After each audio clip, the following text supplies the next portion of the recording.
everybody, welcome back to my YouTube channel. I am here with my friend and I'll let her introduce herself. Hi friends, my name is Roxy and I'm also from the Caribbean, but I'm from Jamaica. Yep, Jamaica right here. It's very rare to find a Jamaica in Indianapolis. If anyone knows the US, in Indy, very rare to find a Caribbean person. Yeah, so she's about to help me with this video. It's going to be a very interactive one so you guys can get to know me, what are my values, what I want to do, etc. So she just asked me some random questions and we'll get right to it. Okay, so I watched your last video and I didn't really learn much about who you are.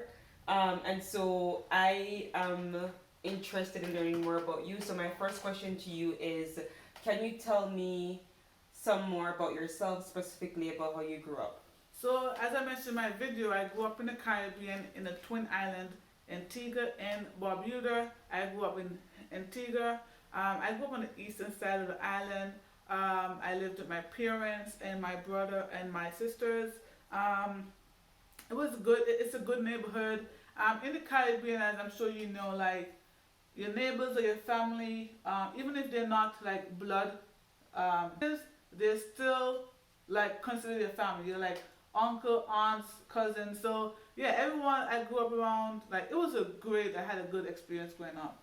What is one big difference between how you grew up in Antigua versus what you see here in the US? One big difference is like, as I said, like in the Caribbean, like everyone is friendly. Like there's a lot of family. Like even if you don't know people, you can just go up to people and talk to them. Mm-hmm. Here, you dare do that, guys. I'm telling you, that's one thing. Don't ever do that. You know, like observe from a distance. Like even if I've been living in my apartment for now 2 years, I don't know my neighbors, guys. Seriously, like I see them, I just say good morning, but I don't know their names. Like I think that's one of the main differences. Mm-hmm. Do you have any siblings? Yes, I have 2 sisters. They're older, and I have a twin brother. He's older than me by I think an hour or so. Yeah, so I'm the youngest, spoiled one. Did you guys have many fights growing up? A lot of fights. Like I have scars from my brother because we would fight so much. Who was always the winner? Me? Oh, of course you are. Come on. What would you say is one of the most reckless things that you've done as a child? So if I'm thinking about correctly, like I think this is the reckless thing I've done in my life, was I lied to my parents. Like, so playing soccer and in the Caribbean, parents always push academics first. And my mom actually stopped me from playing soccer at one time. And there was this national tournament coming up that I wanted to be a part of.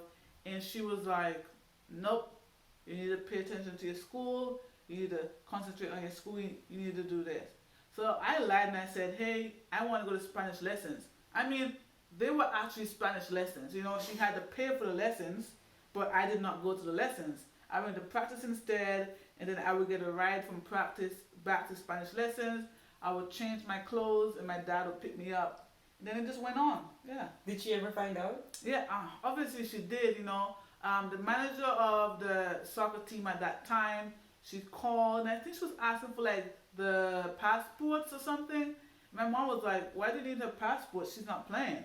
And I was like, you know, so then she found out, yeah. And how did she react? I mean, she was upset. She was like, seriously, you have me wasting all my money? And then I was like, I'm sorry. So she was like, you can keep going, but I won't be paying for the Spanish classes. Mm-hmm. So, yeah, I mean, she was pretty cool with it, I'd say, at the end. Mm-hmm. So, yeah, things worked out. Cool. So I know that you enjoy playing soccer because when you first moved to the US, that was your goal of becoming like a pro soccer player. Do you play any other sports, or do you enjoy any other sports besides soccer? I mean, I would say I enjoy all sports except golf. So I play basketball for fun. I play volleyball. I play cricket. I think those are the main 3 ones that I actually play. Mm-hmm. So. Do you have a favorite sport? Soccer, obviously. Like soccer is like, I used to sleep with a soccer ball, guys. Like seriously, like that was how much I was in love with soccer. Seriously. Why did you fall so much in love with soccer? I think because it was like this natural talent. I was playing cricket and basketball before soccer, and like when I picked up a ball, I was like, okay, it was just natural. Like, I remember it was in high school and my friend Anik, hail up, what's up? Wagwan, that's what I was saying. Um, she was like, hey, do you play for a club or anything? I was like, no, I didn't even know a club existed. She was like, you should come to 5Ps that was the name of the club, on Saturday. And I was like, okay. That's how it all started. Mm-hmm. So, Okay. On a normal weekend, what are you doing? wow. So I'm a homebody, guys. Like on Saturday, I wake up around 8. I go to the gym for about 2.5 hours. I get back. I do some chores, and I'm in bed for the rest of the day. I'm watching Netflix, watching some kind of show. Then on Sunday, I get up, I meal prep for the week upcoming, and then I go to church for 11. Then I come back, I have lunch, then I'm ironing my clothes for work, preparing, checking my emails, and I'm back to watching TV again. So you seem to like to watch TV because you watch TV during both days over the weekend. What are some shows that you're currently watching, or what are some shows that you recommend to your viewers to watch? So I would say 911, The Rookie, Chicago Fire, Chicago Med, um, The Blacklist, Ozark. I mean, there's a lot more shows that I watch. I like drama shows. I like interactive shows. Grey's Anatomy. Yeah. Mm-hmm. Do you have a favorite quote? Quote. Yes, I do have a quote. It's 5Ps. That was the name of my soccer club growing up. Proper preparation prevents poor performance. If you fail to prepare, then you're preparing to fail. That was my favorite. That is my favorite quote. And why is that your favorite quote? I just think it has so much meaning behind of it, and it can be applied to any aspect of your life.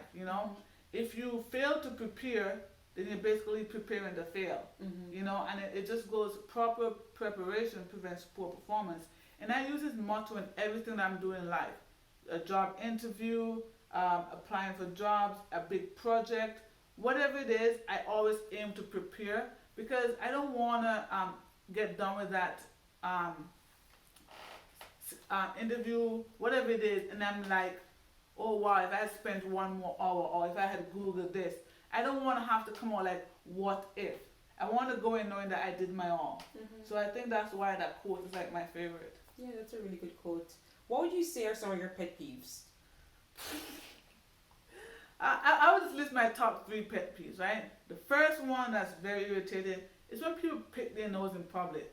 Guys, like, I hate seeing that. Like, I don't like, just don't do it. Like, people walking, they're picking their nose. Like, no, then no, come on.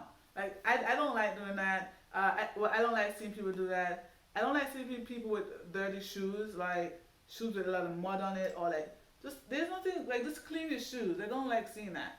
And the third thing, like, it's a real pet peeve, is when people don't try. Like, I don't like when people like to be baby fed. Like, I like when people do some research and then come and ask a question or follow up. Be like, hey, I don't understand this. Like, for example, someone comes and like, what is like an ideal winter jacket, right? And I'm like, oh, you should get this one. But at the end of the day, that jacket is not your style, right? If you had done some Google research and be like, best jackets or affordable jackets or something like that, then you have more options, and you can come to me and you're like, out of these 3 jackets, which one do you think is the best? Mm-hmm. I think that shows a lot of initiative, a lot of that you're looking out for yourself, and that you are able to go and think for yourself. You're like a very inquisitive person. Mm-hmm. Circling back to your 2 first pet peeves, the first one, would you say that you're a germaphobe? In some ways, I would say yes. Not in Mm. every way, but in some ways, I would say I am. Okay. And then the second one, with people not cleaning their shoes, their sneakers, are you like a sneakerhead? I wouldn't say I'm a sneakerhead. You won't see me buying the most expensive sneakers or anything. Mm-hmm. But I'm just like, if you're gonna go out clean. Like, don't go out being dressed from top to ankles, then Mm-hmm. like you're totally like all dirty. Mm-hmm. Like, your sneakers, like, you wear these on a daily basis or maybe weekly or monthly. Like, just be respectful of what you wear and what you have on. Mm-hmm. So And for the third one, do you feel like when you first came to the US, you had to take more initiative or had to be more independent compared to when you were living in the US? And how was the experience for you in general? I would say yeah, because like I don't have any family in the US that I'm close with. So every state I went to I moved by myself. So I had to be researching stuff for myself. And I think that really helped me in the workforce too because that's something like a lot of people like that I do, a lot of my managers like that I do, is that I always if I have an issue, I always think about a solution. I go to them and be like, hey, I have this issue. I think the solution would work. What do you think? And they really like that. So I think that puts me ahead in some areas. Hmm. I know that you are currently working, sorry, as an auditor here in Indianapolis, but what were you actually doing before you got to the US? So I was working at a call center. To be honest, I think it was a call center for Metro PCS, if I recall correctly. I was the person on the other side of the line when you're calling to pay your phone bill, and you're like, "Hey, I have an issue. I paid my phone bill a month ago, and I'm without any service." So I was that person. It was a very humbling experience, but also it put me in the perspective and it gave me the push to know that I wanted better. Like it made me see that I wanted to play professional soccer in the U.S. So Would you say that these call centers are popular across Antigua? Do you find that people leaving colleges with degrees having to go back to these centers to work? And why is that the case? um, I don't think call centers are popular. I even think the one that's there that was there is no longer there. And I may be wrong. I'm not sure, but I don't think it is like a popular place that a lot of people go to work. Like tourism is a big industry in the Caribbean, so I would say a lot of people go to work in the tourism industry. Mm-hmm. A lot of people are working for like the governments or like any like small businesses in the Caribbean. I would say. Okay. So I want to transition to your reason, sorry, for starting this channel. And so one thing that I really wanted to know is why budgeting, finance, and investments. What drew you to want to talk about a topic like this? I was just say I honestly don't know how I got into budgeting and financing. Mm-hmm. It just seems very interesting to me. And a quote I came across the other day was, "What doesn't get measured does not get managed." You know, if you don't measure it, it doesn't get managed. You don't know if what's coming in, what's going out. Um, just handling your finances helps you to be able to get your wants and your needs. You know, there's a lot of people who are like, "Oh, I'm not making enough money, so I can afford this." You know, like, but a lot of people don't see like they can afford it if they budget their money. If they tell their money what to do, a lot of people see what they can afford. You know, when I came to the U.S., I didn't know what credit cards was, as I said before. I didn't know what a high yield saving account was.